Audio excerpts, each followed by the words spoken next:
अब मैं नीमसार में आया हूँ चक्र तीर्थ में, और यहाँ की विशेषता मैं आप लोगों को दिखाना चाहता हूँ। यहाँ चक्र तीर्थ की क्या विशेषता है, और यहाँ पे आप देख सकते हैं मैं अब एंट्री कर रहा हूँ चक्र तीर्थ की, और चक्र तीर्थ के बारे में पूछना चाहता हूँ कि यहाँ पे कौन कौन सी प्राणों की कहानी है और क्या चक्र तीर्थ की पूरी कहानी क्या है। मैं बाबा जी अभी क्या बजा रहे थे, बताइए बताइए।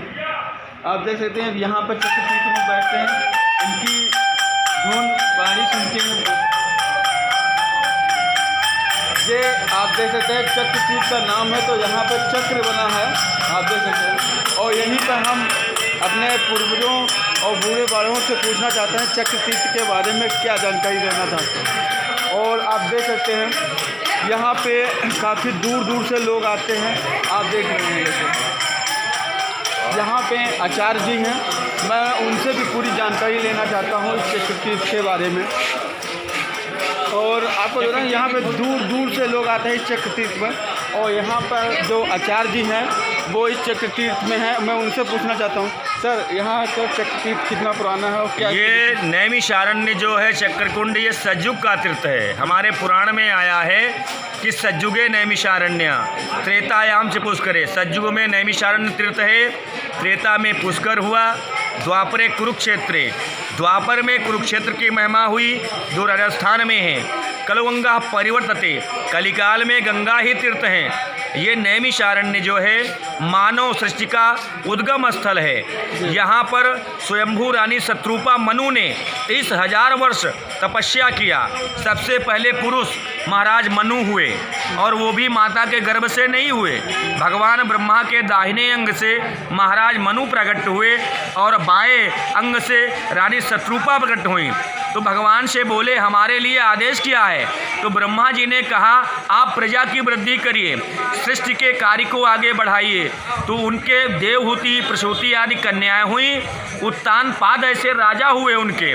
उन्होंने अपना महल छोड़ करके नैमिषारण्य में आकर के ओम नमो भगवते वासुदेवाय का जप करना प्रारंभ किया। तो वेदव्यास जी की गद्दी है, इसका नाम है नैमिषारण्य। आरण्य माने जंगल होता है और नैमी माने चक्र होता है। तो यहाँ पर 30,000 वर्ष तक उन्होंने ओम नमो भगवते वासुदेवाय का जप किया। तो भगवान ब्रह्मा और विष्णु और शंकर तीनों प्रसन्न हो गए।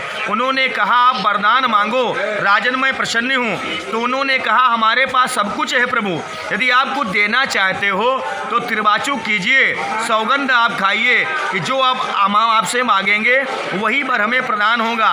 तो उन्होंने मांगा क्या है कि दान शिरोमणि कृपा निधि, नाथ कहाऊँ सतिभाव, चाहूँ तुम्हें समान सुत, प्रभु सन कौन दुराव। हे प्रभु, हे दान शिरोमणि, हे कृपा निधान, आपके समान हमें पुत्र चाहिए। भगवान ने कहा हमारे समान कोई नहीं है, मैं एको ब्रह्म द्वितीयो नास्ति हूँ, आप दूसरा वरदान मांगो। तो राजा मनु ने कहा जो वरदान हमने आपसे मांगा है वही वर हमें चाहिए। तो भगवान ने कहा जाओ, त्रेता में हमारा रामा अवतार होगा। जो राजा मनु है प्रेजेंट टाइम में, ये आगे चल करके आगे जन्म में राजा दशरथ बनेंगे, और रानी जो शत्रुपा है ये कौशल्या बनेगी। और तुमने एक पुत्र मांगा है, तुम्हारे 4 पुत्र होंगे, राम लक्ष्मण भरत शत्रुघ्न, धर्म अर्थ काम मोक्ष। बोले महाराज हमने एक पुत्र मांगा था, आपने 4 पुत्रों का वरदान दिया। तो भगवान नारायण ने कहा जो व्यक्ति यहाँ पर आएंगे नैमिषारण्य में, भगवान नाम उच्चारण करेंगे, दान पुण्य करेंगे, ये भूमि उनको 4 गुना फल अवश्य प्रदान करेगी। तो नैमिषारण्य ये सतयुग का तीर्थ है। जो भी आगंतुक यहाँ आते हैं, जो भी भक्त यहाँ पर आते हैं, उनकी भावना शुद्ध हो जाती है और उनको अच्छे फल की प्राप्ति होती है, उनकी बुद्धि का विकास होता है, और जो उनका लक्ष्य होता है वो लक्ष्य प्राप्ति होता है। स्वयंभू भगवान स्वयं यहाँ प्रकट हुए हैं। भगवान रामचंद्र जी का आपने नाम सुना होगा।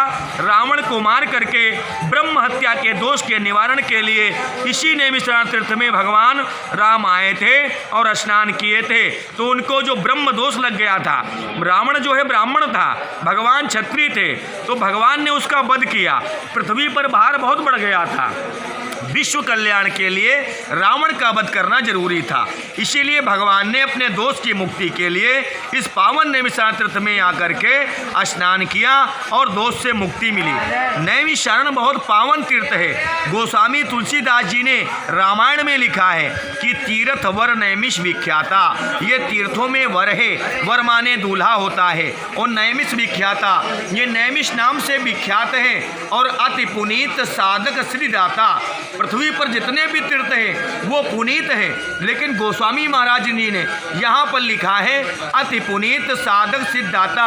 ये अति पुनीत तीर्थ है और साधक को सिद्धि देने वाला है। जो मनुष्य यहाँ आता है उसका जो मनोरथ होता है, उसके मन में जो जिज्ञासा होती है, ये चक्र भगवान नारायण भगवान, ब्रह्म चक्र भगवान उसका अवश्य ही पूर्ण करते हैं। क्योंकि पृथ्वी का मध्य केंद्र है, बिल्कुल बीचों बीच में ये नैमिषारण्य तीर्थ बना हुआ है। यहाँ के 88,000 महर्षियों ने तपस्या किया है। जैसे अयोध्या जन्म भूमि है, वृंदावन भगवान की लीला भूमि है, ऐसे ही नैमिषारण्य भगवान की तपोभूमि है। यहाँ पर ऋषियों ने तपस्या किया है। यहाँ पर ऊर्जा आज भी है। जो व्यक्ति यहाँ आते हैं वो सात्विक बुद्धि उनकी हो जाती है, सात्विक विचार हो जाता है। आगे में वेदव्यास जी की गद्दी है जो हमारे चक्रकुंड से दक्षिण की ओर पड़ती है। आधा किलोमीटर में वेदव्यास जी की गद्दी है, जहाँ पर व्यास जी ने 4 वेद 6 शास्त्र 18 पुराणों की रचना श्री वेदव्यास जी ने किया।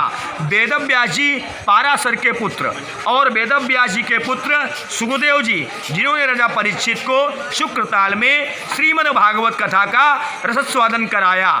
आगे में हनुमानगढ़ी है। हनुमान जी यहाँ पर 21 हाथ की मूर्ति हनुमान जी विराजमान है। कंधे पे राम लक्ष्मण है, नीचे में अहिरावण है। अहिरावण का वध करके हनुमान जी स्वयंभू प्रकट होकर के दक्षिण मुखी नाम से, और दक्षिण मुखी का जो व्यक्ति दर्शन करता है, जो शनि राहु केतु ग्रह हैं, जो अरिष्ट होते हैं, वो शांत हो जाते हैं।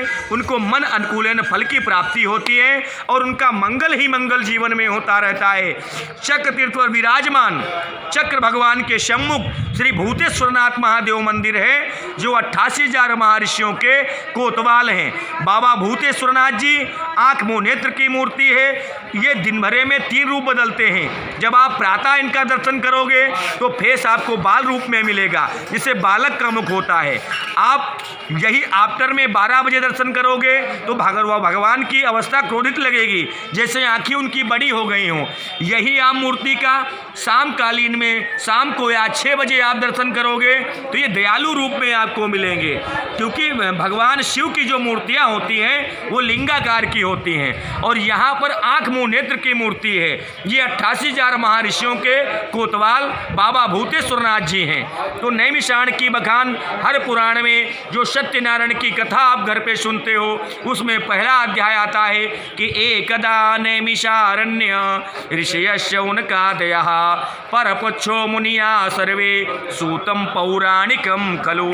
एक बार सौनकादिक 88,000 महर्षियों को श्री सूत जी महाराज ने सत्यनारायण भगवान की कथा का रसस्वादन इस नैमिषारण्य की भूमि में कराया है, जो आप लोग अपने घर पे सुनते हो। क्योंकि सत्य ही नारायण है। इससे पहले कोई तीर्थ नहीं था संसार में, केवल अंधकार था। तब इस तीर्थ की महिमा हमारे पुराणों ने, हमारे शास्त्रों ने, हमारे उपनिषदों ने इसकी कथा का व्याख्यान किया है। नैमिषारण्य पावन तीर्थ है, प्राचीन तीर्थ है और पहला तीर्थ है। मैं लास्ट बात आपको बतलाता हूँ। कहते हैं प्रथमम नैमिषम पुण्यम। पृथ्वी पर कोई तीर्थ पहला है तो फर्स्ट है तो नैमिषारण्य है। इसीलिए हमारे ब्रह्मांड पुराण में आया है कि नैमिषम प्रथमम नैमिषम पुण्यम और चक्र तीर्थम च पुष्करम। दूसरा कोई तीर्थ है तो पुष्कर है, जो अजमेर में पड़ता, राजस्थान में पड़ता है। और कलौ गंगा परिवर्तते, कलिकाल में तो गंगा ही तीर्थ है, लेकिन ये पावन तीर्थ नैमिषारण्य है। भागवत पुराण है, सत्यनारायण की कथा है, देवी भागवत है, वायु पुराण है। सब में पहले नैमिषारण्य भगवान की कथा लिखी हुई है।